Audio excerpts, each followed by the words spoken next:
Workshop calculation and science first year module 7ൻ്റെ question ഡിസ്കഷനാണ്. Okay, which machine convert mechanical energy into electrical energy? ഏത് മെഷീനാണ് mechanical എനർജിയെ electric energy ആയിട്ട് convert ചെയ്യുന്നത്? ഏതാണ്? ജനറേറ്റർ ആണല്ലേ. ജനറേറ്റർ എന്ന് പറയുമ്പോൾ മെക്കാനിക്കൽ എനർജി എന്താക്കി മാറ്റുന്നു? അത് ഇലക്ട്രിക്കൽ എനർജി ആയിട്ട് മാറ്റുന്നു. ബാറ്ററി എങ്ങനെയാണ്? ബാറ്ററി നമ്മുടെ കെമിക്കൽ എനർജി അല്ലേ. നമ്മൾ ഇലക്ട്രിക് എനർജി എന്ന് പറയുന്നതിനെ നമ്മൾ എന്താക്കി മാറ്റുന്നു? നമുക്ക് കെമിക്കൽ എനർജി ആയിട്ട് മാറ്റുന്നു. കെമിക്കൽ എനർജി നമുക്ക് എന്ത് ചെയ്യുന്നു? അവിടെ നിന്ന് ഇലക്ട്രിക് എനർജി തരുന്നു. Okay, then which is the unit of current? Unit of current, കറണ്ടിൻ്റെ യൂണിറ്റ് എന്താണ്? കറണ്ടിൻ്റെ യൂണിറ്റ് എന്താണ്? ആംബിയർ ആണ്. ശരിയല്ലേ? അങ്ങനെയാണ് വോൾട്ട് എന്ന് പറയുന്നത് എന്തിൻ്റെ യൂണിറ്റ് ആയിരിക്കും? വോൾട്ടേജിൻ്റെ യൂണിറ്റ് ആയിരിക്കും. ഓം എന്ന് പറയുമ്പോൾ റെസിസ്റ്റൻസിൻ്റെ യൂണിറ്റാണ് എന്തെന്ന് പറയുന്നത്? ഓം. വാട്ട് എന്ന് പറയുന്നത് പവറിൻ്റെ യൂണിറ്റാണ്. ശരിയല്ലേ? ഓക്കെ, കറണ്ടിൻ്റെ യൂണിറ്റ് എന്ന് പറയുന്നത് ആംബിയർ ആണ്. കറണ്ടിൻ്റെ ഏറ്റവും ചെറിയ യൂണിറ്റ് എന്ന് പറയുന്നത് മില്ലി ആംബിയർ ആണ് അല്ലേ. Then which is the unit of resistance? Unit of resistance, റെസിസ്റ്റൻസിൻ്റെ യൂണിറ്റ് എന്താണ്? ഓം ആണ്. ഓക്കെ, വോൾട്ട് വോൾട്ടേജ് ആണ്, ആംബിയർ കറണ്ടാണ്, വോട്ട് പവറാണ്. What is the flow of electrons in any conductor? Flow of, ഒരു കണ്ടക്ടറിലൂടെ പോകുന്ന ഫ്ലോ ഓഫ് ഇലക്ട്രോൺസിനെ നമ്മൾ എന്തെന്നാണ് വിളിക്കുന്നത്? കറണ്ട് എന്നാണ് വിളിക്കുന്നത്. ശരിയല്ലേ? Flow of electrons in any conductor എന്ന് പറയുന്നത് എന്താണ്? കറണ്ടാണ്. ഓക്കെ, അങ്ങനെയാണെങ്കിൽ റെസിസ്റ്റൻസ് എന്താണ്?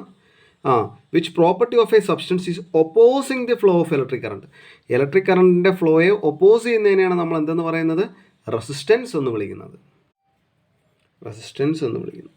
ശരിയല്ലേ? Which is very good conductor? വളരെ നല്ല കണ്ടക്ടർ എന്ന് പറയുന്നത് ഇതിനകത്ത് ഏതാണ്? കോപ്പറാണ്. ഏറ്റവും നല്ല ഗുഡ് കണ്ടക്ടർ നമ്മൾ പഠിച്ചതാണ്. ഏതാണ്? സിൽവറാണ്. സിൽവറിൻ്റെ പ്രത്യേകത എന്താണ്? സിൽവർ കോസ്റ്റ്ലി ആണ് അല്ലേ, പ്രഷ്യസ് മെറ്റലാണ്. Okay, which is a mineral insulator? ഇതിൽ മിനറൽ ഇൻസുലേറ്റർ ഏതാണ്? മൈക്കയാണ് ഇവിടുത്തെ എന്തെന്ന് പറയുന്നത്? Mineral insulator. നമ്മുടെ ഇൻസുലേറ്റർ എന്ന് പറയുന്നത് ഇഷ്ടംപോലെ ടൈപ്സ് ഓഫ് ഇൻസുലേറ്റേഴ്സ് നമ്മൾ പഠിച്ചതാണ്. വലിയ ടോപ്പിക്കാണ്. അപ്പോൾ അത് നമ്മുടെ ഇലക്ട്രിക്കൽ ബേസിക് ഇലക്ട്രിസിറ്റിയുടെ ക്ലാസ്സുകൾ കാണുക. അതിനകത്ത് നമ്മുടെ ഇൻസുലേറ്റർ നമ്മൾ ഡീറ്റെയിൽ ആയിട്ട് പറഞ്ഞിട്ടുണ്ട്. What is the total resistance if 3 resistance of 3 ohm, 9 ohm, 5 ohms R connected in series? Resistance നമുക്ക് രണ്ട് രീതിയിൽ കണക്ട് ചെയ്യാൻ പറ്റും അല്ലേ. റെസിസ്റ്റൻസ് നമുക്ക് സീരീസ് ആയിട്ട് കണക്ട് ചെയ്യാൻ പറ്റും, അതുപോലെ തന്നെ റെസിസ്റ്റൻസ് നമുക്ക് പാരലായിട്ട് കണക്ട് ചെയ്യാൻ പറ്റും. റെസിസ്റ്റൻസ് സീരീസ് ആയിട്ട് കണക്ട് ചെയ്താൽ അവിടുത്തെ ഇക്വലന്റ് റെസിസ്റ്റൻസ് കണ്ടുപിടിക്കാനുള്ള ഇക്വേഷൻ എന്താണ്? R1 + R2 + R3 + etcetera. Resistance പാരലായിട്ടാണ് connect ചെയ്യുകയാണെങ്കിൽ അവിടുത്തെ ഇക്വലന്റ് റെസിസ്റ്റൻസ് എങ്ങനെ കണ്ടുപിടിക്കാം? 1/R = 1/R1 + 1/R2 + 1/R അങ്ങനെ കണ്ടുപിടിക്കാം അല്ലേ. അപ്പോൾ ഇവിടുത്തെ നമ്മുടെ ക്വസ്റ്റ്യൻ എന്താണ്? What is the total resistance if the 3 resistance of 3 ohm, 9 ohm, 5 ohm are connected in series? അപ്പോൾ ഇവിടെ ക്വസ്റ്റ്യനിൽ എങ്ങനെയാണ്? സീരീസ് ആയിട്ട് കണക്ട് ചെയ്തേക്കുകയാണ് അല്ലേ. നമുക്ക് നോക്കാം. R1 എന്ന് പറയുന്ന 3 ohm, R2 എന്ന് പറയുന്ന 9 ohm, R3 എന്ന് പറയുന്ന 5 ohm. ഇങ്ങനെ സീരീസ് ആയിട്ട് കണക്ട് ചെയ്ത് കഴിഞ്ഞാൽ ഇവിടുത്തെ ഇക്വലന്റ് റെസിസ്റ്റൻസ് ആർ എങ്ങനെ കണ്ടുപിടിക്കാം? R1 + R2 + R3. ശരിയല്ലേ? R1 എന്ന് പറയുന്ന 3 + 9 + 5, 3 + 9 + 5 എത്ര വരുന്നു? 17 ohm എന്ന് വരുന്നു. ഓമിന് കൊടുക്കുന്ന സിമ്പിൾ എന്ന് പറയുന്നത് ഇങ്ങനെയാണല്ലേ, 17 ohms. Option number C. Next question, what is the total resistance if 2 resistance of 4 ohm and 6 ohm are connected in parallel? പാരലായിട്ട് കണക്ട് ചെയ്തേക്കുകയാണ്. അതായത് ഒന്നിങ്ങനെയും കണക്ട് ചെയ്തേക്കുകയാണ്. R1 എന്ന് പറയുന്നത് 4 ohmഉം R2 എന്ന് പറയുന്ന 6 ohm. അപ്പോൾ ഇവിടുത്തെ ഇക്വലന്റ് റെസിസ്റ്റൻസ് പാരലൽ ആണെന്നുണ്ടെങ്കിൽ നമുക്ക് എങ്ങനെ കണ്ടുപിടിക്കാം? 1/R = 1/R1 + 1/R2. 1/R1 എന്ന് പറയുന്ന 4 + 1/6. 4ഉം 6ഉം ഡിനോമിനേറ്റർ തമ്മിൽ വ്യത്യാസമുണ്ടല്ലേ. നമ്മൾ എന്ത് ചെയ്യുന്നു? നമ്മൾ LCM കണ്ടുപിടിക്കുന്നു. 2 വെച്ച് നോക്കാം നമുക്ക്. 2 × 3 1. ഓക്കെ, സോ ദ LCM എന്ന് പറയുന്നത് നമുക്ക് എത്രയായിട്ട് കിട്ടുന്നു? LCM നമുക്ക് 2 × 2 × 3 ആയ 12 എന്ന് പറഞ്ഞ് കിട്ടി. ഓക്കെ, അങ്ങനെയാണെങ്കിൽ 1/R നമുക്കിപ്പോൾ കിട്ടിയ പുതിയ ഡിനോമിനേറ്റർ എന്ന് പറയുന്നത് 12 ആണ്. ശരിയല്ലേ? 1/4 × 12 + 1/6 × 12. 4ഉം 12ഉം കൂടെ ക്യാൻസൽ ചെയ്യുമ്പോൾ 3, 6ഉം 12ഉം കൂടെ 2. എത്ര വരുന്നു? 1/R = 1/R നമുക്ക് എത്രയായിട്ട് കിട്ടുന്നു? 1/r is equal to 3 plus 2 5 5/12 എന്ന് കിട്ടുന്നു അല്ലേ. therefore r is equal to നമുക്ക് വേണ്ടത് r അല്ലേ, റെസിപ്രോക്കൽ എടുക്കുക, അതായത് 12/5. ഓക്കെ, 12/5. ഇനി നമുക്ക് നോക്കാം 12നെ ഡിവൈഡ് ചെയ്ത് നോക്കാം 5 കൊണ്ട്.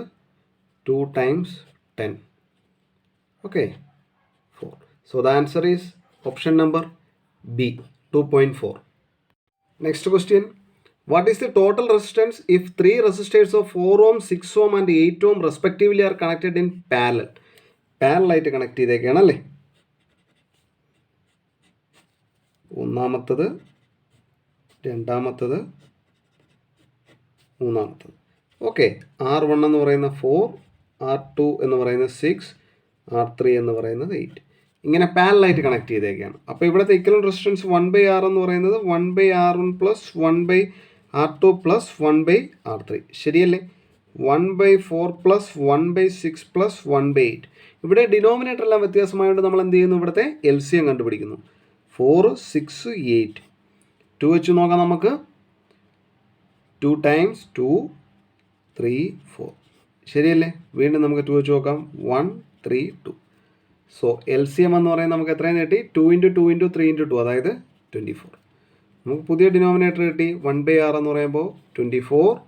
Then 1/4 × 24 plus 1/6 × 24 plus 1/8 × 24. 4 × 24 കൂടെ ക്യാൻസൽ ചെയ്യുമ്പോൾ 6 times. 6 × 24 കൂടെ ക്യാൻസൽ ചെയ്യുമ്പോൾ 4 times. 8 × 24 കൂടെ ക്യാൻസൽ ചെയ്യുമ്പോൾ 3 times. ഓക്കെ, 6 + 4 + 3 ഡിവൈഡഡ് ബൈ 24 എത്ര വരുന്നു? 13/24. അതായത് 1/R is equal to 13/24. Okay, നമുക്ക് വേണ്ടത് R ആണ്. So R is equal to reciprocal of 1/R, അതായത് 24 divided by 13. 24 divided by 13, option number C. അപ്പോൾ ഈ പാരലൽ കണക്ഷൻ്റെ നമ്മൾ ഇക്വലന്റ് റെസിസ്റ്റൻസ് കണ്ടുപിടിക്കുമ്പോൾ വളരെ ശ്രദ്ധിക്കേണ്ടത്, നമ്മൾ 1/R ആണ് കണ്ടുപിടിക്കുന്നത്. നോക്കിയേ, 13/24 നമ്മൾ റെസിപ്രോക്കൽ എടുത്തിട്ടുണ്ടെങ്കിൽ ഉറപ്പായിട്ടും ചോയ്സ് അവിടെ കാണും, തെറ്റിപ്പോരുത്. നമ്മൾ ഇക്വലന്റ് റെസിസ്റ്റൻസ് മാറ്റണം. 1/Rൻ്റെ റെസിപ്രോക്കലാണ് നമ്മുടെ answer, 24 divided by 13. Okay, what is same in the series connection of the resistance in circuit?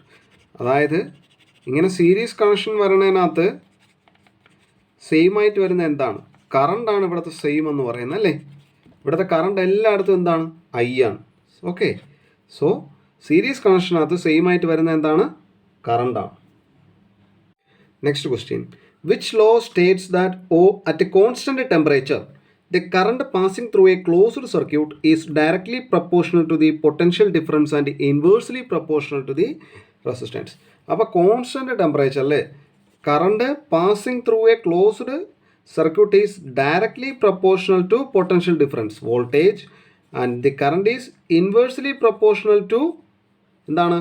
Directly proportional potential difference and inversely proportional to resistance.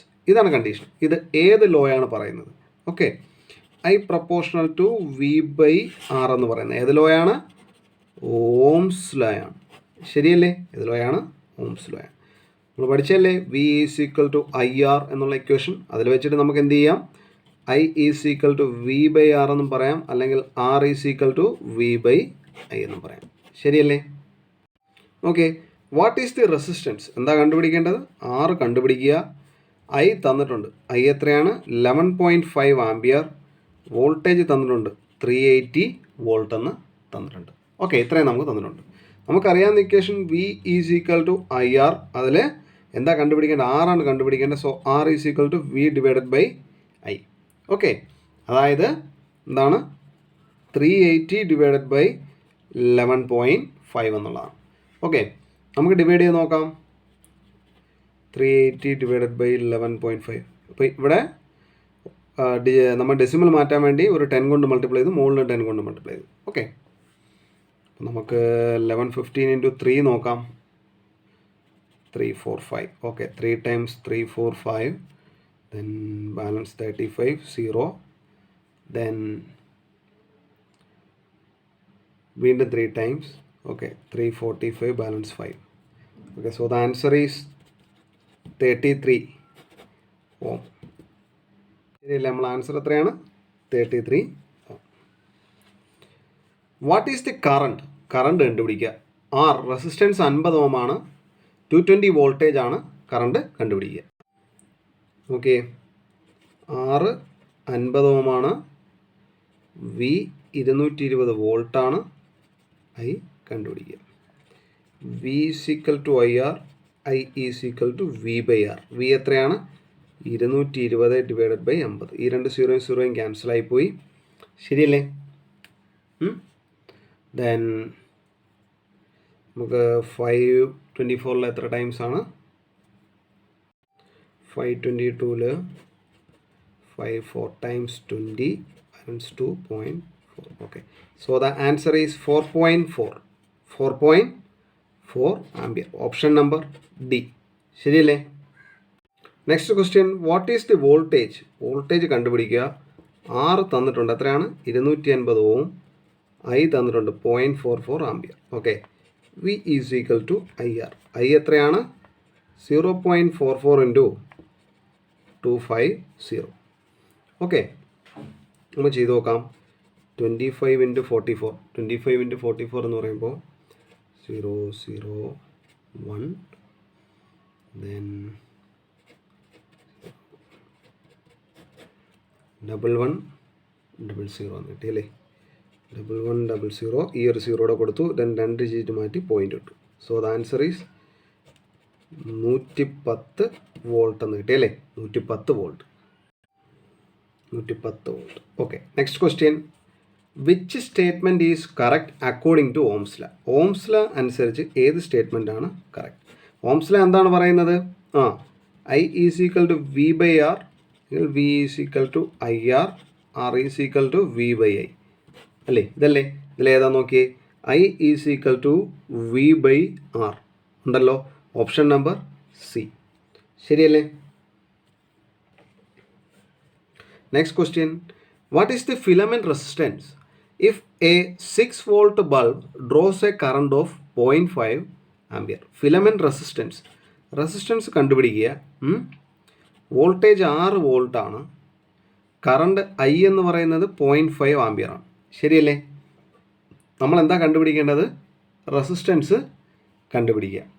So V = IR, R = V/I, ശരിയല്ലേ? V6, I എന്ന് പറയുന്നത് 0.5. നമ്മൾ decimal മാറ്റാൻ വേണ്ടി 10 കൊണ്ട് താഴെ divide ചെയ്യുന്നു, മുകളിൽ 10 കൊണ്ട് മൾട്ടിപ്ലൈ ചെയ്യുന്നു അല്ലേ? 10 കൊണ്ട് താഴെ മൾട്ടിപ്ലൈ ചെയ്യുന്നു, 60 / 5. 5 60 കൂടെ ക്യാൻസൽ ചെയ്ത് നമുക്ക് എത്ര കിട്ടുന്നു? 12 എന്ന് കിട്ടുന്നു. സോ ദ ആൻസർ ഈസ് 12 ഓം. വോട്ടല്ല, ഓം ആണ് കേട്ടോ. Next question, how much what second in 1 watt-hour? 1 watt-hour എന്ന് പറയുന്നത് എത്ര വാട്ട് സെക്കൻഡ് എന്നുള്ളതാണ്. അതായത് 1 വാട്ടിൽ തന്നെയാണ് വേണ്ടത്, പക്ഷേ അവറിനെ എന്താക്കണം? സെക്കൻഡിലാക്കുക. അവറിനെ നമ്മൾ മിനിറ്റിലാക്കാൻ വേണ്ടി എന്ത് ചെയ്യണം? × 60 ചെയ്യണം അല്ലേ? ദെൻ മിനിറ്റിനെ നമ്മൾ സെക്കൻഡ് ആക്കാൻ വേണ്ടി എന്ത് ചെയ്യണം? × 60 ചെയ്യണം. അപ്പോൾ അവറിനെ മിനിറ്റ് ആക്കാൻ വേണ്ടി ആദ്യം ഒരു 60 കൊണ്ട് മൾട്ടിപ്ലൈ ചെയ്യുക, പിന്നെ മിനിറ്റിനെ സെക്കൻഡ് ആക്കാൻ വേണ്ടി വീണ്ടും 60 കൊണ്ട് മൾട്ടിപ്ലൈ ചെയ്യുക. സോ 1 watt-hour എത്ര വാട്ട് സെക്കൻഡ് ആയിരിക്കും? 1 × ആദ്യം ഒരു 60 കൊണ്ട് മൾട്ടിപ്ലൈ ചെയ്യുമ്പോൾ അവർ മിനിറ്റായി, വീണ്ടും ഒരു 60 കൊണ്ട് മൾട്ടിപ്ലൈ ചെയ്യുമ്പോൾ അവർ എന്തായി? സെക്കൻഡായി. 60 × 60 എത്രയാണ്? 3600 വാട്ട് സെക്കൻഡായി മാറും. Okay, option number C. Next question, what is the power if an EMF of 1 volt? EMF എന്ന് പറയുമ്പോൾ എന്ത് തന്നെയാണ്? വോൾട്ടേജ് തന്നെയാണ്, അത് 1 volt. പവറാണ് കണ്ടുപിടിക്കേണ്ടത്. Current flows of 1 ampere, current 1 ampere. Power കണ്ടുപിടിക്കാനുള്ള ഇക്വേഷൻ എന്താണ്? പവർ = VI അല്ലെങ്കിൽ പവർ = I²R. ഈ രണ്ട് ഇക്വേഷനാണ് നമ്മൾ പഠിച്ചിട്ടുള്ളത്. പവർ = VI അല്ലെങ്കിൽ പവർ = I²R. ഇവിടെ നമുക്ക് ഈ ഇക്വേഷൻ എടുക്കാം. Power = VI. ഇവിടെ നിന്ന് നമ്മൾ എന്ത് കണ്ടുപിടിക്കുക? പവർ കണ്ടുപിടിക്കുക. വോൾട്ടേജ് എത്രയാണ്? 1 volt. കറണ്ട് എത്രയാണ്? 1 ampere, അതായത് 1 watt എന്ന് കിട്ടും. പവർ = 1